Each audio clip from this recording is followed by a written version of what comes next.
Hi நண்பா, welcome back to SS unique. திமுகவோட கொச்சை பேச்சாளர் சிவாஜி கிருஷ்ணமூர்த்தி அவர்கள் ரீசெண்டா தளபதி கலந்துகிட்ட நோன்பு திறக்கும் ஃபங்க்ஷனை பத்தி கொச்சையா பேசினதுக்கு மன்னிப்பு கேட்டிருக்காரு. அதாவது ஒரு பக்கம் தளபதியை தரைக்குறவா பேசினது மட்டும் இல்லாம அந்த நிகழ்ச்சியில கலந்துகிட்ட இஸ்லாமியர்களை இச்சு சோறு அப்படின்ற மாதிரி ஒரு தவறான வார்த்தைகள்ல குறிப்பிட்டாரு. ஸோ அந்த பேச்சுக்கு கடுமையான எதிர்ப்பு வந்து செம்ம அடி வாங்கினாரு. ஸோ வாங்கின அடியில இப்ப மன்னிப்பு வீடியோவே வந்திருக்கு.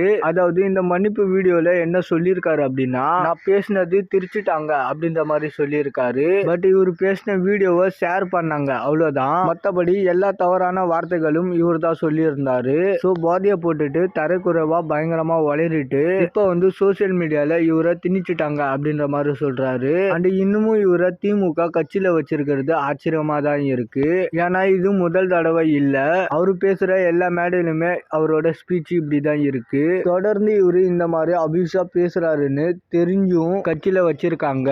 இந்த மாதிரி எல்லா கேடுகட்டு வேலைகளுக்கும் டிஎம்கேல ஒரு ஆள் இருக்காங்க. ஓரளவுக்கு செந்தில் பாலாஜி, ராஜா, ஓரளவுக்கு அபியூஸ் பண்ணணும்னா சிவாஜி கிருஷ்ணமூர்த்தின்னு எல்லா வேலைகளுக்கும் கேட்டகரியா ஆளு பிரிச்சு வச்சிருக்காங்க. அந்த தமிழக வெற்றி கழகத்துல ஆரம்பத்துல இருந்து இந்த மாதிரி நபர்களுக்கு வாய்ப்பே கொடுக்க கூடாது. எதிரணியா இருந்தா கூட தரைக்குறவா விமர்சனம் வைக்க கூடாது. அந்த டிஎம்கே கட்சி அழிக்கிறதுக்கு வெளியில இருந்தெல்லாம் ஆளு வர வேணாம். அவங்களே வந்து இந்த மாதிரி ஒவ்வொரு ஆயுதமா கொடுத்துட்டு இருக்காங்க எதிரிகளுக்கு.